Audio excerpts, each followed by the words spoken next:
Hello, everybody. Welcome to another episode of the Good Intelligence Sports Podcast Show. Hey, I'm back with another video. I know it's been a while. Hey, I've been really busy with Mardi Gras, but Mardi Gras is over now. Your boy is out there doing his assistant band director thing. And I'm just getting back into the swing of things with work and whatnot. So I appreciate everybody for waiting on the next videos. But today I'm back with a whole lot of Saints news. Yesterday, the Saints offensive staff was somewhat finalized. They announced 6 new hires. So today I want to talk about the Saints' new offensive staff, as well as could it be the last time we see some of our famous Saints players in uniform with the Saints due to the cap. But before I get started, I need everybody to like the video if this is your first time checking me out. Subscribe to the channel. Hey, we're on our way to 1,000 subscribers. The growth on my channel has been excellent, and I can't say thank you enough to all the people that has subscribed to the channel. Hey, you make your boy feel good. But let's jump right into it because I don't want to waste your time. The Saints are $76 million over the cap. Now, I'm not worried. Mickey Loomis is a cap wizard. He's the best in the league at figuring out and manipulating the cap. So I'm not worried about that big number. But $76 million is a lot of money. But last year it was like over 90. So like I said, I'm not worried. The Saints are dead last when it comes to cap space, though. But like I said, I'm not worried. But I am concerned. I say that because I'm talking as far as our favorite players or our players that have become our favorites. For instance, Taysom Hill. Taysom Hill carries a base salary of $10 million, and he has a signing bonus salary of $5.7 million, bringing his total cap hit to $15.7 million. We have a new offensive staff also. So we don't know how valuable Taysom Hill is going to be to this new offensive staff, because $15.7 million for the gadget player that Taysom Hill is a lot of money. I don't think we will be seeing him play quarterback anytime ever in the future. So those days of him standing behind there with QB power, I'm not sure we're going to be getting that anymore. I say that because the Saints stand to gain a lot of money if they designate Taysom Hill as a post-June 1st cap hit, right? If they cut Taysom Hill and designate him as post-June 1st, the Saints will save $10 million. Now, I already told you that the Saints are $76 million over the cap. That $10 million will work wonders as far as getting under the cap to sign new players. Another player I'm worried about is my favorite linebacker on the team. And I'm sure he's your favorite linebacker as well. Demario Davis. When I tell you there's only 3 things you got to worry about in life, that's death, taxes, and Demario Davis. He is always in every tackle. He is always in every play. He is just dependable. He's never missing games. He is dependable. He is the heartbeat of the Saints defense, period. And I'm afraid to say, if the Saints were to cut Demario Davis and designate him as a post-June 1st cut, the Saints will save $12 million. That's a lot of money in savings. I just told you Taysom Hill is $10 million. Demario is $12 million. That's $22 million right there. Hopefully they can restructure and bring his cap number down. Another player that I'm worried about, and we may not have to cut this player, depending on how his health bounces back with his knee, because he ended up missing the rest of the season with a bad knee, and there were some reports saying that his career may be over depending on how his knee responds. And that's Ryan Ramczyk. Ryan Ramczyk, if he were to be cut, would save the Saints $17 million. $17 million. Man, that's almost Demario and Taysom together. I don't want to see these players go. I don't. I hope Mickey Loomis can continue to kick the can down the road as he's always done. But I've got to be realistic. Someday, at some time, we are going to have to pay the piper. We haven't had to pay him yet.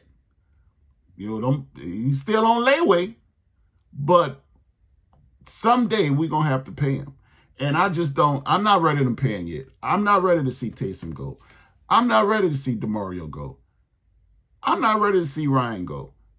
These guys have been staples in the Saints team. And I'm sure they have some type of locker room voice, because Lord knows we need all the players that we can get to help with Dennis Allen in his befuddleness at times. Look, I don't want to see these players go. Another player, and I doubt we even cut him, is Michael Thomas. Now, Michael Thomas has been making a lot of noise on Twitter. He threw Derek Carr under the bus, said Derek Carr was the reason he got injured because he went after a bad ball. But I'm here to tell y'all, Michael Thomas ain't going nowhere. First of all, his contract is pretty much untradeable. He doesn't cost the Saints a lot of money, and as far as base salary. His thing is signing bonus. For instance, I'm looking at it right here, and I'm getting all of this on overthecap.com. So if any of you guys want to go out and check on the Saints with their salary cap situation, go to overthecap.com and get all your news. So the Saints, in terms of Michael Thomas with base salary, is only $1.2 million. His base salary is low. His signing bonus is $8.9, which brings his total cap number to $12.4 million. Now, if the Saints were to cut Michael Thomas before June 1st, right? Before June 1st, the Saints will owe Michael Thomas $20 million. That's his dead money. If they cut him after June 1st, he would only save the Saints $1.2 million. He still gets 11.1. He ain't going nowhere. So, they're going to have to figure that one out. They're going to have to put Michael Thomas, Derek Carr, Saints brass, front office in the room together, and they just got to hash out whatever it is that Michael is having trouble with. Him and Derek Carr apparently weren't seeing eye to eye as we thought they were. But that might be just performance-based. Winning cures everything. Winning cures all. I don't give a care. And then you're just teammates, right? You don't have to like your coworker. Because that's what the Saints are, what these players are. These players are coworkers. You don't have to like your teammates. You can be cordial and do your job. That's all the Saints are more than likely going to ask from these two. Do your job. Yes, it's best. It's better for the team, the whole overall thing when you get along with the person. But you don't necessarily have to. You come to work, you do your job, you go your separate ways afterwards. That's all you can ask for. Let's talk about another Saints player that could be possibly cut with a post-June 1st designation. And that's our hometown favorite, Tyron Matthew. Tyron has gotten long in the tooth, but I still think he can be a valuable asset. But that's going to come down to if he's willing to take a pay cut. if the Saints were to cut Tyron post June 1st, he saves the Saints $9 million. Now, I ain't got to tell you that $9 million is a lot of money. We got Taysom with $10 million. We got Ryan Ramczyk with $17 million. We got Demario Davis with $12 million. Those are some big numbers when it comes to production, right? Demario Davis production is up there. Tyron Matthew production is not. Now, I ain't saying cut the man because I like Tyron. I think Tyron can be an asset to this team. But at $12 million, nah, player. We can get somebody out the draft for that, right? And hopefully we end up with a Marcus Williams type, you know. Just hope he tackles better. You know. But as far as that, the Saints seem to be in pretty good cap space. I know 76 million ain't necessarily pretty good, but considering what it could be and what the Saints have overcome in the past, this light work for Mickey Loomis. This light work for real. He's gonna get past this one with his eyes closed, right? With his eyes closed. Now, moving right along, let's talk about the Saints offensive staff. Now, I want to run down a list of names because it looks like the Saints changed everything on offense. So I can't say that they didn't go out here and basically just hire a new offense coordinator, right? And then like keep everybody else, and then it becomes the same old. No, sorry, Bob. The Saints, and I got it right here. The Saints offensive staff previously consisted of Pete Carmichael at offensive coordinator, fired. Cody Barnes, wide receiver coach, fired. Bob Bicknell, offensive assistant, fired. Doug Marrone, offensive line coach, fired. Joel Thomas, running backs coach, fired. Ronald Curry left, quit, because he probably didn't get the new offensive coordinator job. So he gone, right? That's 1, 2, 3, 4, 5, 6. That's 6 offensive minds, if you will. Staff, right? Pew, out the door. Gone. The Saints have hired Clint Kubiak to replace Pete Carmichael at offense coordinator. Great hire. I wanted somebody from either the Rams or San Francisco, and goddamn it, we did it. I'm happy. I hope you happy too. Quarterback coach is now Andrew Janako. The running backs coach is now Derek Foster. The wide receivers coach is now Keith Williams. And he has an assistant named Denarius McGee, also new. Rick Dennison is now the offensive assistant. Offensive line is John Benton. And offensive assistant, still with the Saints, a holdover from last year, Jari Evans. Great Saints offensive lineman who is probably going to be in the Hall of Fame. He is the best offensive lineman the Saints have ever had. Ever.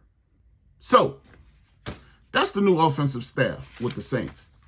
Derek Foster is coming over from San Diego. He had, Austin Eckler? So he has experience dealing with these mobile running backs to get Alvin Kamara back up to the top, because Alvin Kamara can do everything Christian McCaffrey can do. He can do everything Christian McCaffrey can do. You know, it comes down to putting him in position to do that. Catch the ball out of the backfield. Run on the edge. He can do it all. Right? So I'm glad that we have somebody who's going to come in and give new, fresh, innovative ideas to this archaic offense that we've been seeing for the last 2 seasons. The Saints thought, oh, maybe if we replace the quarterback, then, everything will be okay. Obviously not. That didn't happen, right? With your $30 million quarterback. It didn't happen. So now we got some new offensive philosophy that we can institute to where we can keep up with these defenses and keep them on the edge now. Because I really believe the defenses of the NFL had figured the Saints out. It was more so now coming down to talent and the parity in the league. Everybody has talent now. Everybody has talent. It's just that everybody's not the Kansas City Chiefs to, with the offensive philosophy to put the talent in place to make the plays. Y'all can say whatever y'all want to say. If it came down to the get down again, the Saints need to trade up and get Patrick Mahomes. Don't just sit at 10. I understand you thought Pat was going to fall to you. Andy Reid pulled the wool over your eyes, got in front of you and took him. We ended up with Marshawn Lattimore. It's cool. We ended up with the defensive rookie of the year. Marshawn Lattimore is one of the top 5 defensive backs in the league, but he ain't Patrick Mahomes. So we missed the boat on that one, but that is all good. It's all good. We gon' do what we need to do to be relevant in this league, and I think it starts this year with the hire of Clint Kubiak and his offensive staff to put his philosophy into play. But I just wanted to come on here, as we say in the South, show my face, right? Let you know I'm still here. I'm still checking out the Saints. I still got my ear to the streets as far as the Saints. And just want to say thank you. So to everybody, like I say again, if this is your first time checking me out, like the video, subscribe to the channel. I give you all the Saints news. And hey, let's grow the channel. Let's get this video up to maybe 75 likes. Put it in a YouTube algorithm so we can find some more of our Saints Nation out there. Hey, this has been another episode of the Goon Intelligence Sports Podcast Show. You could have been anywhere else in the world, but you decided to share with me today, and I appreciate you for that. Until next time, peace.